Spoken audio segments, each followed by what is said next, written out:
तो आज हम लोग ये फाइंड करेंगे कि किस तरह से लीनियर वेलोसिटी कनेक्टेड है किसके साथ, एंगुलर वेलोसिटी के साथ। एक सर्कुलर मोशन में कैसे एक एंगुलर वेलोसिटी को फाइंड करने के लिए आपको पहले क्या फाइंड करना पड़ता है, लीनियर वेलोसिटी को भी फाइंड करना पड़ता है। ये दोनों चीजें आपस में कैसे रिलेट करती हैं, इसी को हम फाइंड करेंगे आज के लेक्चर में।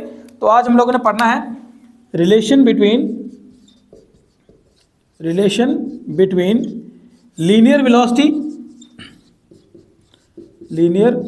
Velocity and angular velocity.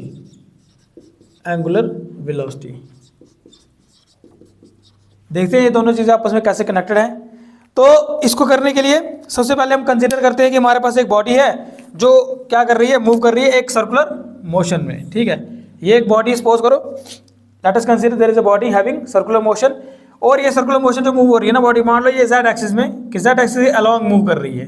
ठीक है, इस तरह से कार्टेशियन कोऑर्डिनेट सिस्टम मान लो, चलो ऐसे इसके ड्रा कर देते हैं इसको।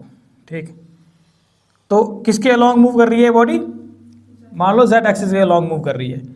ठीक है ना, किसी ना किसी एक्सिस के अलोंग तो मूव कर ही रही होगी, तो मान लो z एक्सिस के अलोंग मूव कर रही है। ठीक है, तो सपोज करते हैं, let us consider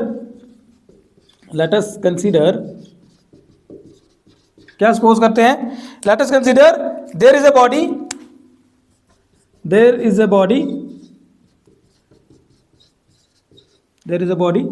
moving in a circular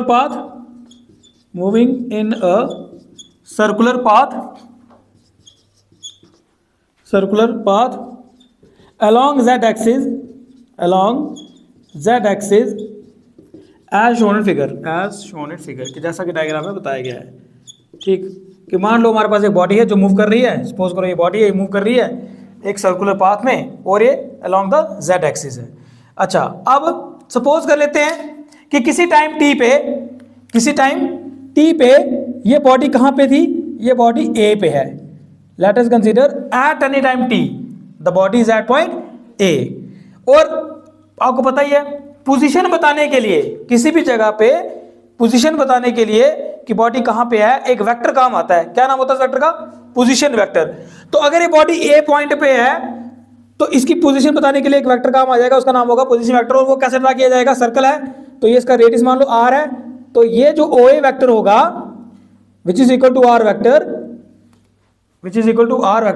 it is the position vector which denotes the position of the particle at point A। तो A पे वो है, ये हमें कौन बता रहा है, ये पोजीशन वेक्टर बता रहा है। तो इसी चीज को लिखेंगे, let at any time t the body is at point A। ठीक है, कि टाइम t पे बॉडी कहां पे है, A पे है, such that OA vector is equal to r vector is the position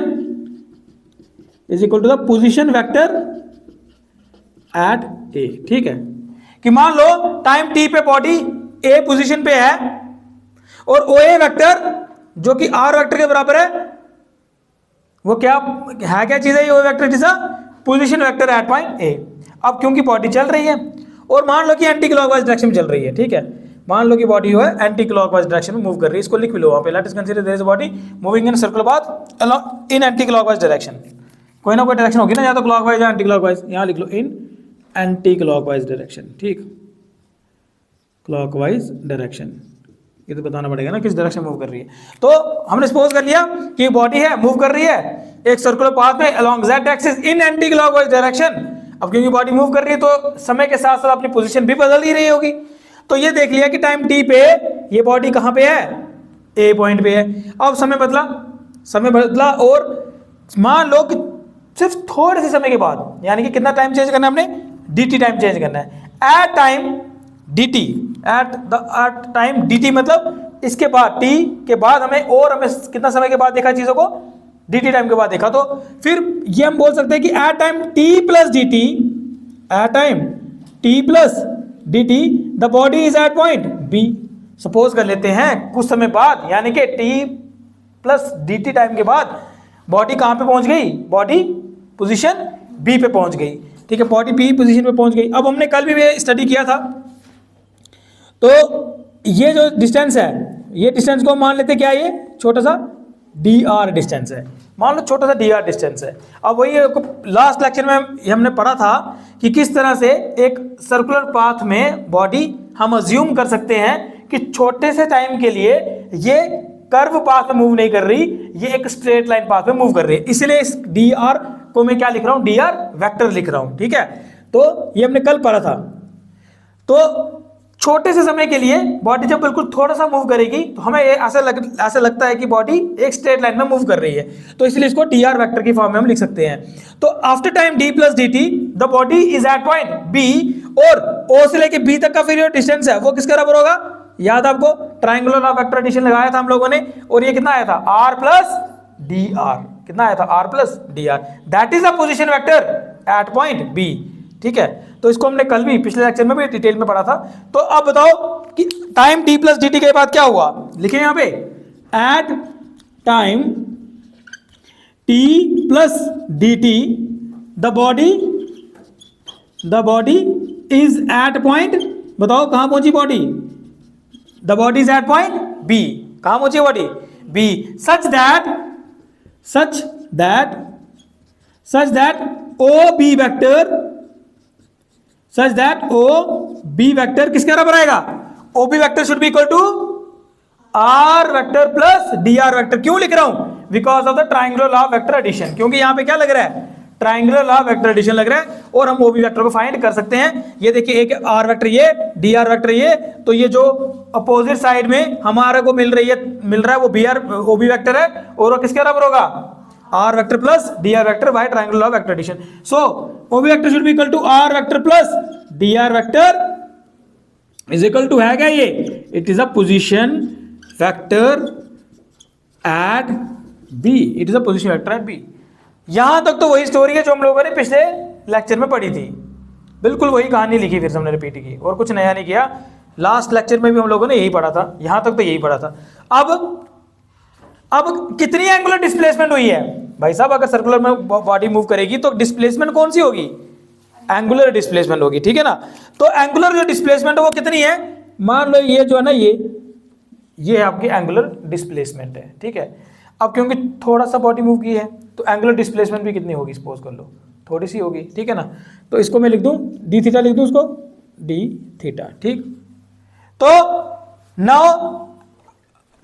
now अब एंगुलर डिस्प्लेसमेंट की जो डेफिनेशन मैंने पढ़ी थी, या सिंपल मैं बताओ एंगल की डेफिनेशन क्या कहते हैं, now by the definition, angle की जो डेफिनेशन है वो तो ये कहती है ना कि डी थीटा किसके बराबर होगा, आर्क अपॉन रेडियस होगा ना। ये तो कल पढ़ा हम लोगों ने, कुछ नया नहीं पढ़ रहा है अभी तक, कल वाला ही रिपीट हो रहा है फिलहाल, है ना। तो d theta is equal to arc upon radius, तो बताओ डी थीटा किसके बराबर होगा, what is arc, here arc is dr, and what is radius, it is r। तो d थीटा की वैल्यू क्या आई, dr बाय r। तो लास्ट लेक्चर में हम लोगों ने जब रिलेशन फाइंड की थी किसके किसके बीच में, एंगुलर डिस्प्लेसमेंट और लीनियर डिस्प्लेसमेंट में, तो हम लोगों ने ये क्वेश्चन यहां तक किया था, है ना। अब इस वाले रिलेशन में क्या रिलेशन पढ़ रहे हैं हम लोग, लीनियर वेलोसिटी और एंगुलर वेलोसिटी आपस में कैसे कनेक्टेड है, उसमें हम लोगों ने क्या करना है, बस एक दो स्टेप और आगे करना है, कहानी खत्म। ठीक, क्या करना है बताओ, अब खुद सोचो, फाइंड क्या करना है, लीनियर वेलोसिटी और एंगुलर वेलोसिटी के बारे में, तो यानी कि कहीं ना कहीं एंगुलर वेलोसिटी के बारे में हमें स्टडी करना पड़ेगा। तो हमें पता है, we know that, angular velocity पढ़ी थी ना हमने, याद है, ओमेगा, है ना, किसके बराबर आया था, याद है, we know that by definition हमें पढ़ी है एंगुलर वेलोसिटी की, ऑफ एंगुलर वेलोसिटी क्या होता है वो, omega is equal to d theta by d t, it is a d theta by d t, है ना। चेंज इन एंगुलर वेलोसिटी ही, चेंज इन एंगुलर डिस्प्लेसमेंट ही क्या होता है with respect to time, it is known as angular velocity.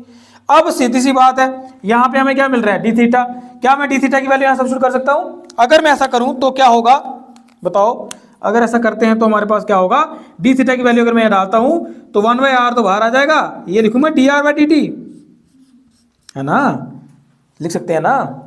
ठीक है, D theta की वैल्यू क्या है यार, dr बाय r है तो r बाहर, dr बाय dt लिख सकते हैं। अब बताओ ये dr बाय dt क्या चीज है यार, dr बाय dt क्या चीज है, सोच सकते हो कुछ, D R by D t. It is D R by D T क्या चीज़ है? इट इज लीनियर वेलोसिटी, है ना। आर मतलब लीनियर डिस्टेंस, जैसे D x by D T लिखते थे, तो ये क्या चीज़ आई? ये तो क्या आ गया? ये तो लीनियर वेलोसिटी नहीं आ गई। तो अगर ये लीनियर वेलोसिटी आ गई तो फिर मैं ऐसे लिख सकता हूँ v omega is equal to 1/r into v, 1/r into v, that is. तो इसका मतलब मैं ये भी लिख सकता हूं क्या, v किसके बराबर आ गया फिर? r omega. क्या आ गया? v is equal to r omega आ गया ना।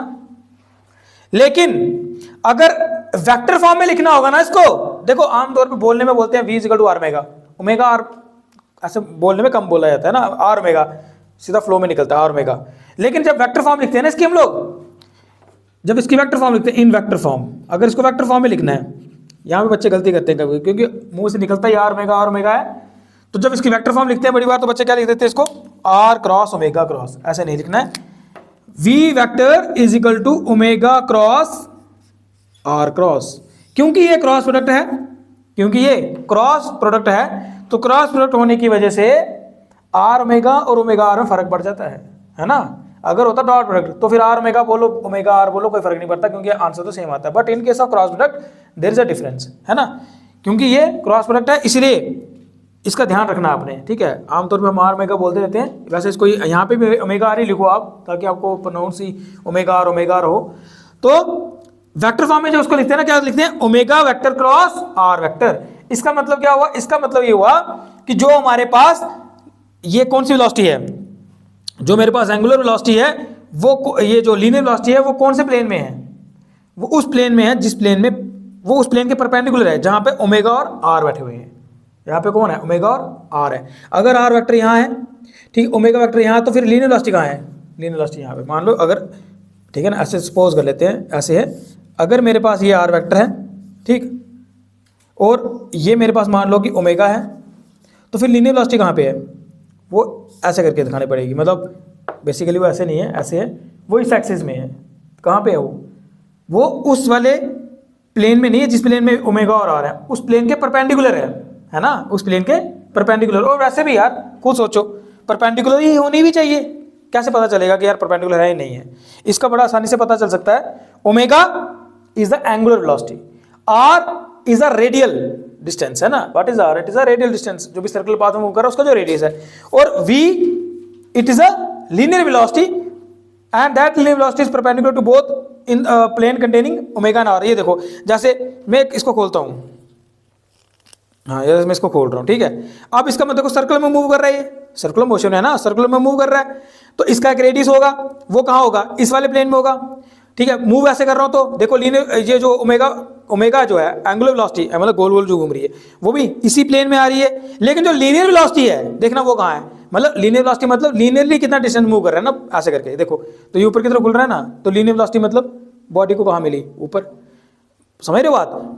ये इसका रेडियस इसी में आएगा ना, मूवी ऐसे ऐसे कर रहा है, यानी कि आर और ओमेगा, देखो आर और ओमेगा ऐसा समझते हो, ये आर ये ओमेगा, ये दोनों कहाँ मिले मुझे? ये मुझे इसी प्लेन में मिले। लेकिन वी देखो, खुद देखो, परपेंडिकुलर नहीं मिल रहा है क्या? वी कहाँ मिल रहा है? परपेंडिकुलर। बस यही कॉन्सेप्ट सीखने वाला है, बस समझिए मेरी बात। कैसे वी जो है ना वो उस प्लेन में नहीं है जिस प्लेन में वी ओमेगा और आर है। ओमेगा और क्रॉस प्रोडक्ट का मतलब यही होता है ना। ओमेगा जिस प्लेन में है, आर जिस प्लेन में है, उन दोनों प्लेन के परपेंडिकुलर कौन है? वी, ठीक है। इसीलिए यहां पे क्या आया मेरे पास? क्रॉस प्रोडक्ट आया, है ना। समझिए, इस एग्जांपल से समझ आ गया, ठीक है। ये रेडियस देखो, सिंपल सा कॉन्सेप्ट है यहाँ पे, है ना। जैसे ये सर्कुलर है, इसका यहां से यहां तक रेडियस होगा, ठीक है। और जब मूव कर रहा है तो इसी प्लेन में मूव कर रहा है, लेकिन जब आप देखोगे इसका जो डिस्टेंस मूव हुआ जो वर्टिकली, वो इसके परपेंडिकुलर हुआ। ओमेगा जैसे आर, ये ओमेगा, और ये कौन है? परपेंडिकुलर में कौन आया? वी। समझ आया? ठीक है, बस इतना सा खेल है इसका, ठीक है। तो ओमेगा आप देख रहे हो है सर्कुलर मोशन, देखो पार्ट हम सर्कुलर मोशन रहे हैं, लेकिन इसमें कहीं ना कहीं लीनियर मोशन भी इंक्लूड है ना। हमें देखा जाए तो पढ़ना था एंगुलर वेलोसिटी को, लेकिन एंगुलर वेलोसिटी हमें तब मिली जब कहीं ना कहीं बॉडी में लीनियर वेलोसिटी भी थी। तो इसका मतलब there is a relation between linear velocity and angular velocity in a circular motion. Circular motion में लीनियर वेलोसिटी और एंगुलर वेलोसिटी में कोई ना कोई रिलेशन होनी चाहिए, तो हुई, है ना। लिखो इसको।